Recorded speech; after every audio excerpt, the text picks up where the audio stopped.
So tomorrow morning, roughly 4:30 a.m., I pull into my favorite spot in the whole world, DIA, on a Monday morning, catch a flight east, and I'll do the first of what's going to be 4, possibly 5 orientation sessions with brand new pastors, kind of what this guy will be in. How many years he got to go? 5? 6 years, okay. So when he's much older, we'll be doing the sort of same thing with him. Well, the seminary fills you theologically very, very well, and they attempt to be practical. But finally, the clergy business is like any other occupation. You can learn all you want from books and from the words of other people, but then there comes a time where you got to go live it, right? And the practicality of an occupation is somewhat different from the hypothetical, or in our case, the theological aspects of the education. So I'm going to go through a day and a half, possibly 2 days, with each of these young men and the wife, because she's a big deal nowadays in mission settings. She really is a big deal. And we're going to sit down and do what I would call, for lack of a better term, orientation. And basically, I'm going to ask him fundamental questions like this. So you think you're Pope? You're going to run your little church here like a Pope? Or are you going to follow Ephesians 4 and be a good Lutheran and equip God's people to run their own church? You the only visionary because you got a diploma hanging on your wall? Or are you going to ask your people what they think about where they live and where the church is at and where it should go? You probably learned in recent church history that in the 70s, it was all about location. If you want to reach people, you had to be located in a great place. Kind of like where St. Peter is, here on a great road. So location mattered. In the 80s and then into the 90s, it was all about programs because baby boomers are self-centered people. Aren't we? Yeah, we are. And so we wanted stuff for us. And we wanted you to fix our kids. We didn't want to fix them. We wanted you to fix them, church. And so you better have programs for the kids. And then we got into the rock star era of pastors. And so who the hot commodity was, you went to his or her church. And so where do you sit now, buddy and Mrs. Buddy? Location matter? Programs matter? Is it all about you? Or does none of that matter? And then when I got him feeling, well, a little nervous, I'll say, the smartest thing I ever heard was from one of my own seminary professors who said that the day that I'm not nervous as a pastor anymore is the day I'm done. So I hope that you are nervous. And then I'll set aside all of my viewpoints and things and said, think about the scripture. Jeremiah talks pretty clearly about what a leader should be and harshly condemns those who were not appropriate leaders. Ezekiel does the same thing, and that's just the Old Testament. That's just getting warmed up. Then you get into the New Testament. Both letters to Timothy, followed up by Titus, and then Hebrews, speak in very stark fashion about if you presuppose to be a leader in a church, be it lay or called worker, you better think twice, sir, ma'am, because this is serious business. And the conclusion of that is in the book of James, with this zinger. Not many of you should presume to be teachers, my brothers, because you know that we who teach will be judged more strictly. And again, I think that's just for pastors.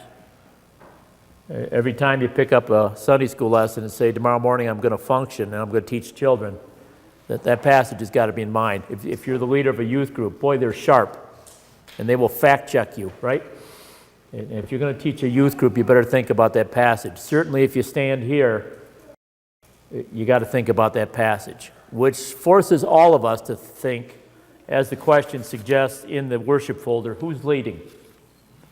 What do we expect out of our human leaders, and ultimately, what do we get out of the ultimate leader, which is Jesus? So let's talk about the human leaders, what Jeremiah so clearly condemns. Most of you have been longtime Christians, at least those of you that I know. How many of you have been in a church all your life? All right, so roughly 2/3 of you.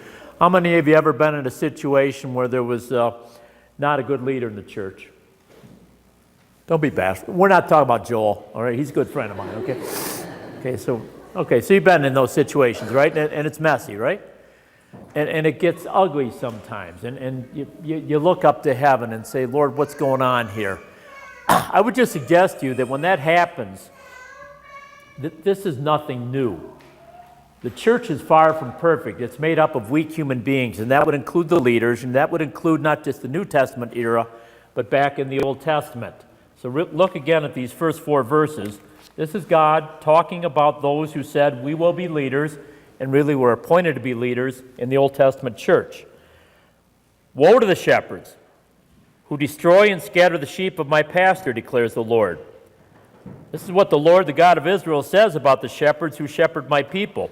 You've scattered my flock. You've driven them away. You've not taken care of them. But I will certainly take care of you because of the evil things you have done, declares the Lord. Now, why the metaphor shepherd? I think it's somewhat lost on us because in our culture, those who make their living from the land, either farming it or raising critters, is down below 2% now. Some of you are old enough to remember when it was still 15 or 20 or 25% who were farmers or ranchers. We're down to 2%. Some of you have read the history books and realized that back in the early days of the United States, 90% of the people earned their living from the land. If you can keep that in mind, then you have in mind the socioeconomics of the Old Testament era. As far as anybody can tell, it was roughly 90% of the people who earned their living either by subsistence farming or by what we would call ranching. And in either form of it, be it farmer or rancher or nomad, you had sheep and you had goats. And you took the hides, and sometimes that was your shelter. If you were a nomadic liver, that was your shelter. That's what you made your tents out of. You didn't have REI to go buy a tent from. You made your covering to protect yourself from the elements, from the hides of critters. And after you'd taken the hides off those critters, some of it that was in better shape, you made your clothing from that. And after you were all done with the hides, that's your meat. And before you killed them, that's where your milk came from. And there weren't a lot of coins in many of those settings, and so you exchanged. That was wealth. 1 lamb for 2 hides or something like that. And so the person who is put in charge to lead the nomads or to be the head of the village, it's critically important that that person be good at finding food and making sure that there's adequate water. God uses this familiar metaphor to teach his people that as you have a leader who feeds sheep and goats and enables the culture to function, that's what the king is going to be. The king is going to be a shepherd. Now, we get into this business of who's the king at this time, and his name is Jehoiakim. And I think we have to stop there and just remember that a king in Old Testament Israel, which God had never wanted in the first place, right? It was going to be a theocracy where God ruled directly. Didn't want a king getting in the way of God's business. But the people cried, give us a king like everybody else. So God said, there you go, here's a king. And he set some pretty strict standards as to what a king should be. Now, half of it was what we would call politics and defense, much like a president nowadays or a governor. And so that guy was in charge of the socioeconomics. He was to ensure stability. He was to make treaties if he needed to. He was to trust God. He was to oversee finance.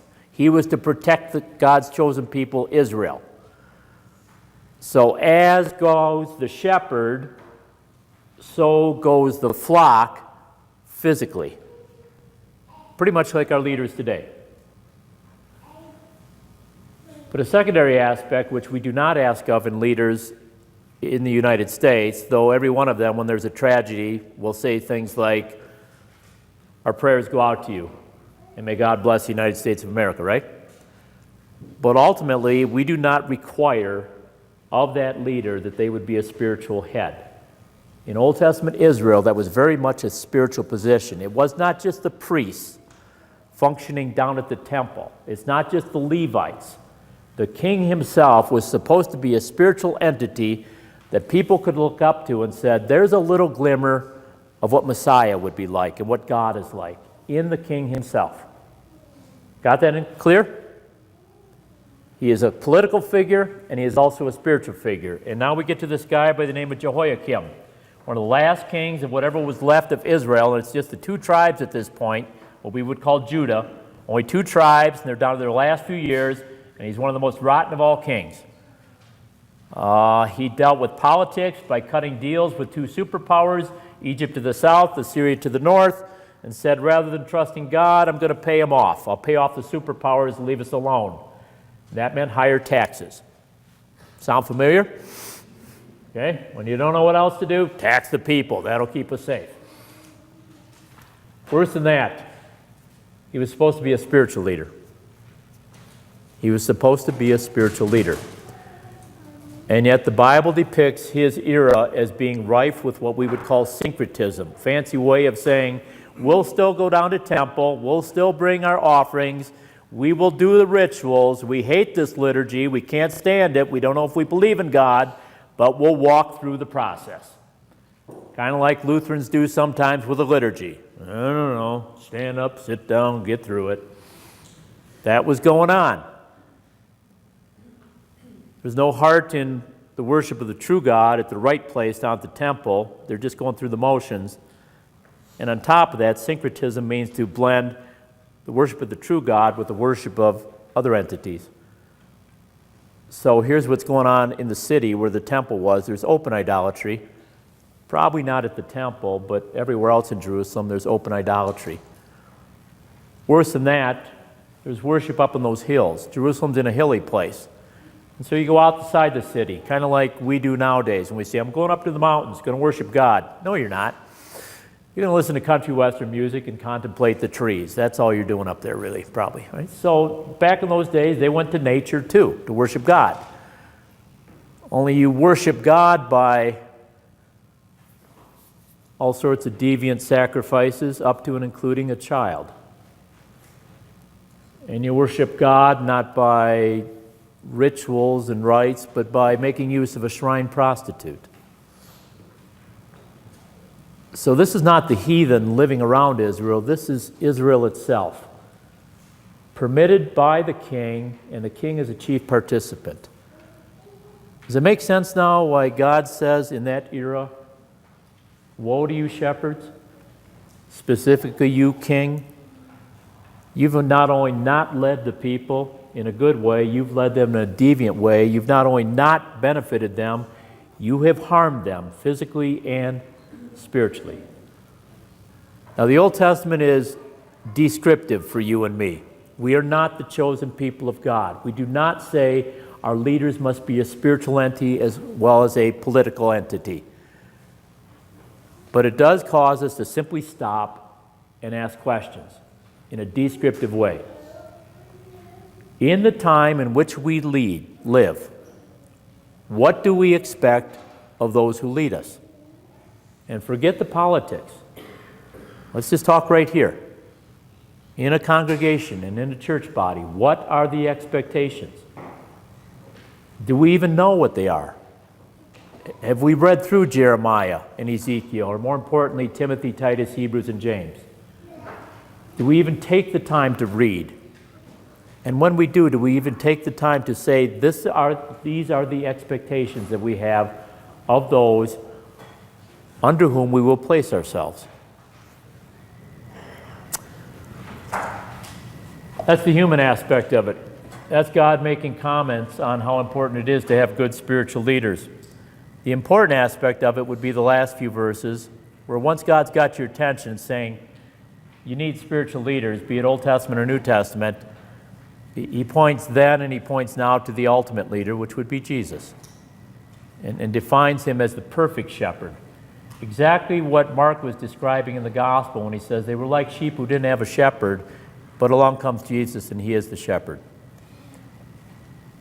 A couple weeks back, I had something happen that I probably had not happened to me in 15 years. I used to get this all the time because, like my good friend Gil, back in the day I had a full beard. Most of the time I was a pastor in Thornton, I had a full beard. So inevitably a new kid would come to church, and what would they think? Jesus. Okay, so I was at a church, and I preached, and I led a workshop, and I talk to the Sunday school kids, and their pastor there is a clean-shaven man, and along comes this guy, and one of the kids thought, ooh, little goatee. I've seen pictures of Jesus. You kind of look like Jesus. Hadn't had that in a long time, because my hair is shorter now, don't have the full beard. And it's a silly little thing, and every pastor that you talk to, especially those with some facial hair, get that. Oh, Jesus. And you're always so quick, because you're pretty sure you just let a child into a form of idolatry. You're always so quick to say, no, I'm not Jesus. But let me tell you about the real Jesus, right?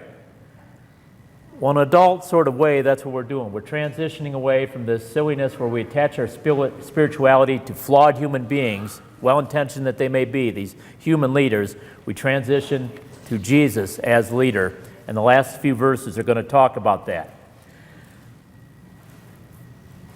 As a way of perhaps saying, as spiritually distraught as we are as a culture, there is a little glimmer of hope that there are people who do want to focus on Jesus. There really are. And one of the ways to measure this would be this. How many of you remember that when you were little, you had no choices? On Wednesday night, in the middle of lousiest weather of the year, February and March, you had to go to midweek Lenten services. Remember that? And almost as bad, leading up to Christmas, what did you have to do as a good little Lutheran on Wednesday nights? Advent services. Those are both dying out. I don't think it's even a third of our churches anymore have Advent services, even in the Wisconsin Synod. And in many cases, in mission settings, Lent has been scaled back to Ash Wednesday and then the Wednesday before Holy Week. So it's true of us as well, that that's dying out. You're aware that Christmas Day has pretty much gone away in many settings, right? You're also aware that culturally, many churches simply shut down on Christmas Eve. And it's become such a family thing that the church doesn't want to get in the way of the family. Many of the big evangelical mega churches simply say, we're closed for Christmas. Celebrate with your family, come back next Sunday.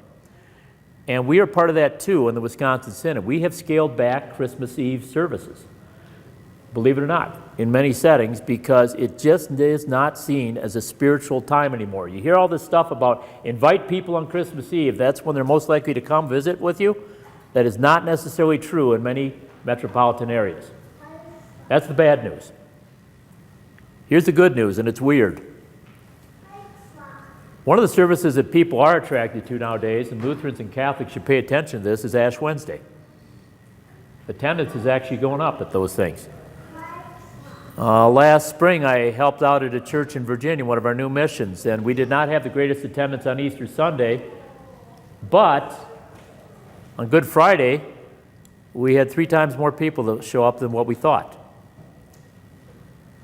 Mother's Day fits in there too, but that's another discussion. And then here comes this one, and this is the kicker. Christ the King Sunday. How many of you know when that is? Any liturgy freaks here besides you? When's Christ the King Sunday? It's the last one of the liturgical year. End of November, sometimes it's the last Sunday after a Sunday right after Thanksgiving. Christ the King Sunday is not all that ancient. It's not a great observance that's been around for hundreds and hundreds of years. It goes back to 1925. A guy by the name of Pius XI, that's right, a pope, came up with Christ the King Sunday. And Lutherans and many other liturgical Christians have adopted that.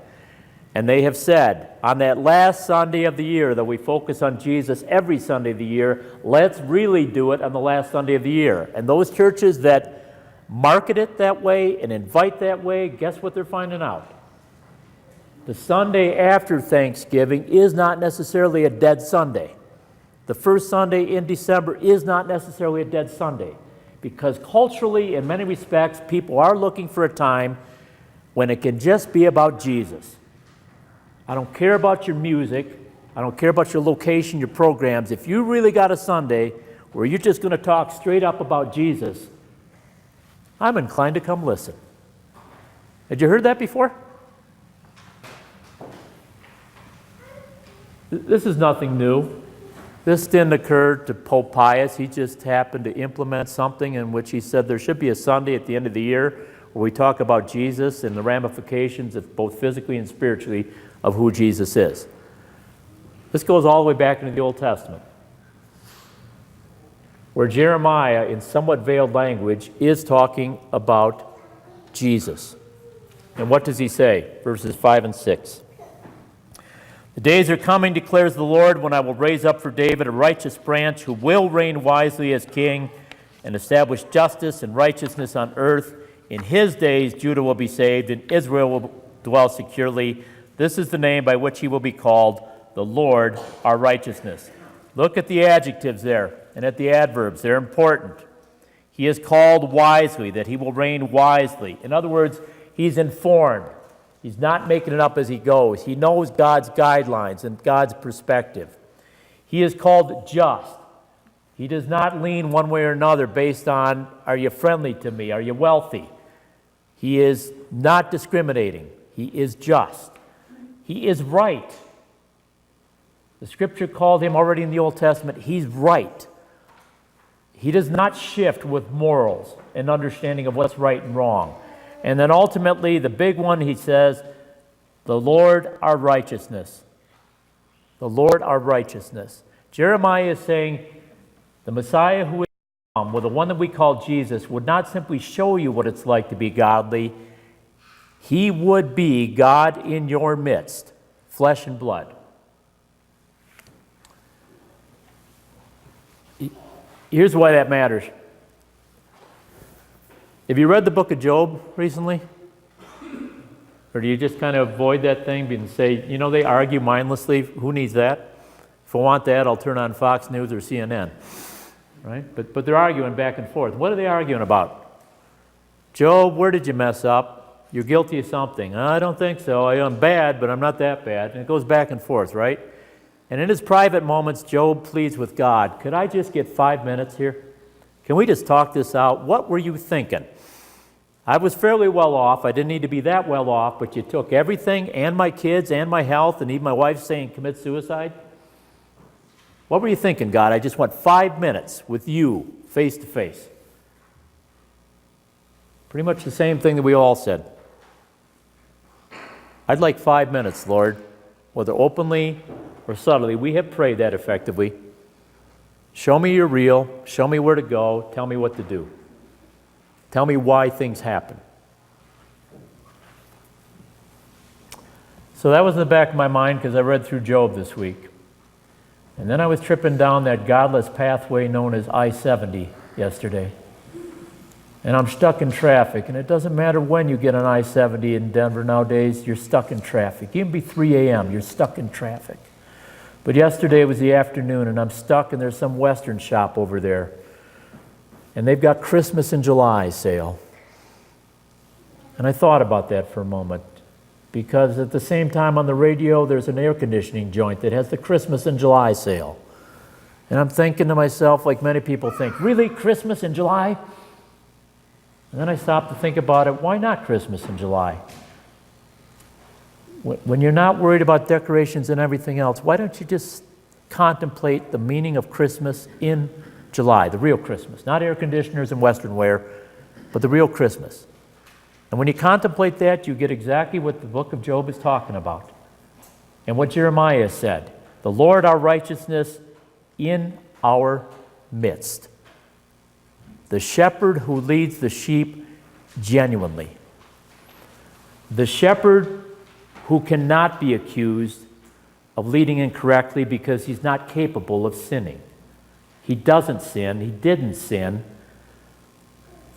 and yet was punished unjustly as though he were the worst sinner ever, and experienced hell so that we never would. And God says, not just in the book of Romans, here's righteousness, he says already 6 centuries beforehand, the Lord our righteousness. Here it is for you.